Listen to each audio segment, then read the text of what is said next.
Now let us invite Rashmi Jha Mishra ji, who is a noted young poet in Gujarati language uh, and writer as well. Writer as well. She, in fact, is a multi-dimensional personality. Besides writing poetry and prose, she does wonderful anchoring for social, cultural, and literary events. She is an event manager as well. Welcome, Rashmi ji. Thank you so much sir. सबसे पहले तो स्वागत है। राष्ट्रीय जी sir, सर्वप्रथम तो राष्ट्रीय साहित्य अकादमी का तहे दिल से शुक्रिया अदा करती हूँ। और मेरी पहली कविता काव्य पाठ के इस जरिए में मूल जो रचना है गुजराती में, तो वो सबसे पहले प्रस्तुत करने का प्रयास करती हूँ। शीर्षक है ए बधेज छे। मानु छो ए बधेज छे। शीर्षक पाछू बोलજો ને મેં शीर्षक ए बधेज छे। એ બધે જ છે। ઓકે યસ, માનું છો કે એ બધે જ છે। બધે જ એટલે મારા માટે તો જ્યાં જ્યાં પણ હું જાઉં છું ત્યાં ઘણીવાર મને અંદરથી અટકવાનો ઈશારો કરતો, પણ પછી નિર્ણય મારા પર છોડતો।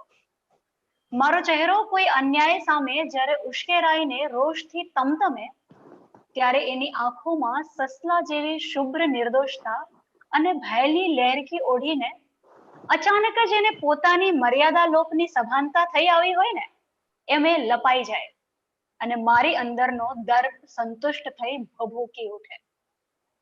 જાણે યજ્ઞકુંડમાંથી જન્મેલી સંહારક અગ્નિ, જાણે યુગોથી શાંતિ મેળવવા બેસેલી તપોલીન તપસ્વિનીનું તપોભંગ, અને પછી સર્જાય છે વિધ્વંસ। કુઠારાઘાત થાય છે શાંતિના મૂળ પર। અગ્નિની લપટોમાંથી ઉડે છે તણખાઓ। આસપાસની જીવસૃષ્ટિ પણ બાકાત નથી એમાં, પણ એમની પર તણખા પડે છે। ટોળા છે, હોબાળો ઘોંઘાટ વધારે થાય, તણખો હોય તો પણ। તમે તો જાણો છો ને, ઘોંઘાટનો માત્ર વ્યાપ વધારે હોય છે, ઊંડાણ નહીં। અને આથી તો તણખો રાતભરમાં અદૃશ્ય થઈ જાય, ભીતર અને બહાર બંનેથી। અને હું, મારી અંદર તો લાય બળે છે વર્ષો સુધી, કદાચ આજન્મ। હું દાઝતી સળગતી રહી જાઉં છું મેજ ભડકાવેલી મારા ગુમાનની એ આગથી। આંખોને બંધ કરીએ ઘટનાથી ભાગવા મથું છું, પણ પાપણના કમાડને હડસેલીને વયા કરે છે નિશબ્દ અવિરત। ત્યાં જ દેખાય છે શાંત નિશ્ચલ, કોઈ મશ્કરી નથી એની આંખોમાં। જાણે કશું નવું, કંઈ પણ અજાણ કે અચાનક નથી થયું એના માટે। સમાઈ જાઉં છું હું એના આલિંગનમાં, વહેવા દઉં છું મારામાંથી નીકળવા મથતી એ વિષક્ત ઝાડને, અને બધું જ કરશી લે છે પોતાનામાં। જાણે આ બધું એનું જ એક સ્વરૂપ ના હોય, હું બસ જોઈ રહું છું એને। મારા મસ્તક પર ફરતો એનો હાથ જાણે અંદર બધું સ્વચ્છ કરી દે છે। જાણું છું, બધું જાણું છું, તારા પ્રશ્નો પણ અને મથામણ પણ। વાંક તારો નથી અને કદાચ છે પણ નથી, કારણ કે કરતા તું નથી, અને છે કારણ કે કહ્યું હતું મેં તને, સખી સંયમ ના ગુમાવીશ। હા, આ જ શબ્દ સદીઓ પહેલા, યુગો પહેલા, સંયમ કહ્યું તો હતું એણે। મારી આંખો ફરી ઉભરાઈ આવે છે અને કહે છે, વ્યવસ્થા, ન્યાય અને ધર્મ માટે મને હંમેશા જ તારા સાથની જરૂર પડશે સખી। બસ નામ અને સ્વરૂપો જુદા હશે આપણા, પણ એ વચન હંમેશા છે, સખા છું હું તારો સર્વત્ર સદૈવ બિનશરતી। અને હું થઈ જાઉં છું શાંત, સુંદર, સ્વચ્છ। હું તો માત્ર રશ્મિ છું તારા પૂર્ણ પ્રકાશ પુંજની। તારું સ્વરૂપ મને હુના મમતની શી જરૂર। માની લીધું છે કે બધે જ છે, ને બધે જ એટલે મારા માટે તો હું જ્યાં જ્યાં પણ હોઉં છું ત્યાં। So thank you। और अब मैं मेरी ही रचना जो मूल गुजराती की है लेकिन मैंने हिंदी में अनुवादित की है, अनुवाद करने की कोशिश की है, तो वो मैं आपके सामने प्रस्तुत करती हूँ, जिसका शीर्षक है copy paste. Copy paste. Okay.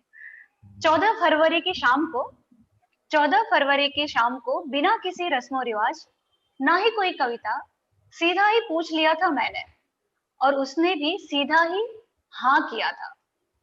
हमारी सोच ही नहीं, सांसें भी मिलती है।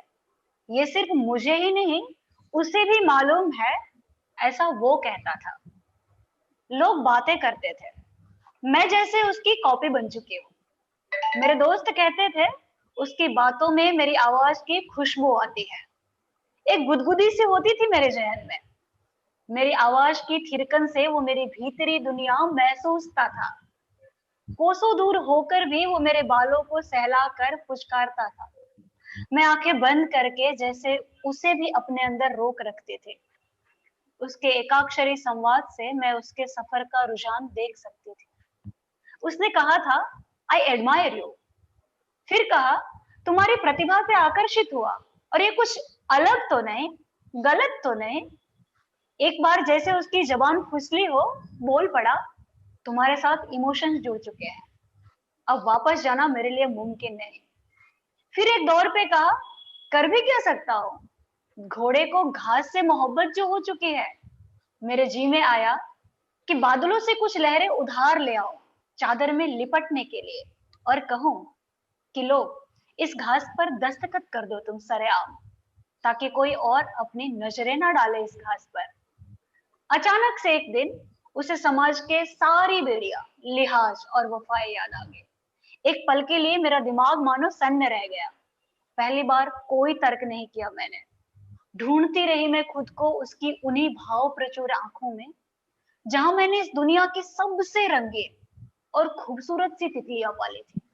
समंदर की लहरों से अटखेली आती थी। खुद को खुद ही से मिलते पाया था। मेरा रूहानी आईना था वो। आज वो सारी चीजें जो उसकी बदौलत जन्मी थी, सोचा उसी में कॉपी पेस्ट कर दूं, कभी काम आएगी उसे। पर इस वक्त कॉपी करते करते मेरी उंगलियां मानो थर्रा सी गई है। वो समंदर जैसे मेरी आंखों में उमड़ आया है। मुझे सोचना चाहिए था कॉपी करने से पहले कि पेस्ट करने के लिए जगह होनी जरूरी रहती है। मुझे वो जगह उसमें तलाशनी चाहिए थी। Thank you. बढ़िया। एंड माय थर्ड वन, हाँ थैंक्स, जो भी अनुवादित है और जिसका शीर्षक है, मैं भी कमाल करती हूँ। मैं भी ना सचमुच कमाल करती हूँ। मैं भी ना सचमुच कमाल करती हूँ, सब कुछ एक्सट्रीम करती हूँ। बरसों तक खुद को इश्क के छींटे से बचाने के लिए रेनकोट, छाता, जो भी बन पड़ा, सब इख्तियार किया था मैंने। क्योंकि मैं जानती थी कि इश्क अगर हो गया, मुझे तो सिक्रेटिव तो हो नहीं पाएगा मुझसे। गर कर लिया तो बेसुमार होगा। इश्की जो हूं, तुम्हें मेरी आदत पड़े ना पड़े, मुझे तो लत लग जाएगी तुम्हारी, लत। तुम्हारी वो नशीली मुलायम सी आवाज की, तुम्हारी वो बच्चों सी मुस्कान की, तुम्हारे सेंस ऑफ ह्यूमर की, तुम्हारी शर्ट से आती वो स्पेशल वाली इत्र की, तुम्हारी वो गहरी समंदर सी निगाहों की, और हाँ, ना चाहते हुए भी तुम्हारे सीने से लिपटने की। तुम्हारे घर में हिस्सा कहाँ मांगा था मैंने, ना ही तुम्हारी रूह में घुसपैठ की थी। बस तुम्हारे हिस्से के एक हिस्से में ही तो दाखिला मांगा था मैंने, वो भी अपनी रिजल्ट कॉपी के साथ, ओरिजिनल वाले। मेरे लिए मेरी जिंदगी का हिस्सा कभी नहीं थे तो, कभी नहीं, जरा भी नहीं। बस मेरी जिंदगी बन गए थे तो। घर, परिवार, ऑफिस, समाज, सब एक तरफ, और एक तरफ बस तुम, सिर्फ तुम, बिना किसी लिबास के। फिर भी तुम्हारा वाला पलड़ा भारी था, बहुत भारी। एक मोड़ पे आके तो इस लॉन्ग डिस्टेंस रिलेशनशिप में तुमसे बात करने के लिए, तुम्हारी आवाज सुनने के लिए, तुम्हारे साथ जीने के लिए दिमाग पे जोर देकर बहाने ढूंढ रखने पड़ते थे। एक हद पर तो तुमसे तुम्हें मांगना पड़ता था। इश्क है मुझे तुमसे, ये लफ्जों तक लाना पड़ता था। और ताज्जुब है, इतने सरल इंसान ने कभी पलटकर मुझे ये 3 लफ्ज भी नहीं कहे। बस एक दिन आई हेट यू का जवाब तुमने दुगुने विश्वास के साथ फटाक से दे डाला, और मैं तुम्हारी उस हिम्मत पे फिर से फना हो गई। इतना भी नहीं सोच पाए कि मोहब्बत कभी खैरात में नहीं मांगी जाती, और ना ही हर कोई उसे पचा सकता है। ऐसा लगा कि जैसे मैंने अपने सीने की दाईं ओर से एक मासूम सा दिल निकाल कर, हाँ दाईं ओर से, क्योंकि तुम्हें मालूम है मेरा दिल दाईं ओर धड़कता है, मैं वैसे भी एक स्पेशल केस हूँ, और वो निकाल कर मैंने तुम्हारी हथेली पर रखा, और तुमने एक भीगी स्पंज की तरह उसे मरोड़ कर सूखने के लिए कहीं साइड कर दिया। खैर छोड़ो, जिंदगी है, चलती रहेगी। पर एक बात जो कहनी है तुमसे, मैंने तो शायद वो खोया जो कभी मेरा था ही नहीं, पर तुमने वो गवा दिया जो सिर्फ तुम्हारा था। आज सब कुछ खत्म होने पर भी मेरी कलम से सिर्फ तुम निकलते हो, है ना?